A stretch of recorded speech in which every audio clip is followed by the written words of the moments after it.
how can the office of the Vice President withdraw 125 million?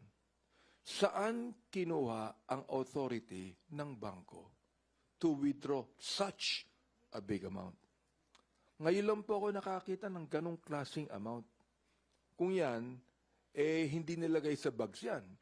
Aba, kinakailangan ng hauler para ilagay sa isang sasakyan na malaki ang perang yan. Now, the question again is, okay, sinabi na po ni Congressman Diron na hindi organic itong si Canela Chica sa OVP. Sinabi na natin na si Miss Acosta ang talagang special disbursement officer. Bakit hindi siya? What we would like to see kung kanino ibinigay yan. Sa akin, I maintain my position na yung pinagbigyan yan, ghost. Ngayon, kung hindi ghost yan, ay ipakita. Nasaan si Piatos? Nasaan si Andy Lim?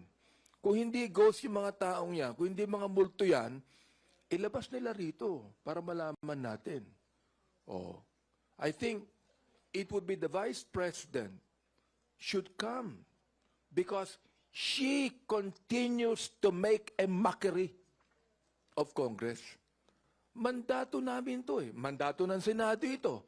Mandato ng Congress ito. Ibig sabihin, the office of the Vice President can make a mockery of the constitutional mandate of Congress to investigate and to put up an impeachment court.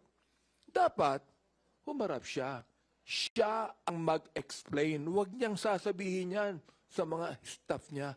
Siya mismo, nakakaawa po yung mga staff niya nag-explain Siya na mismo mag-explain. Tinatawagan ko ngayon, si Vice President, maawa ka naman sa mga staff mo.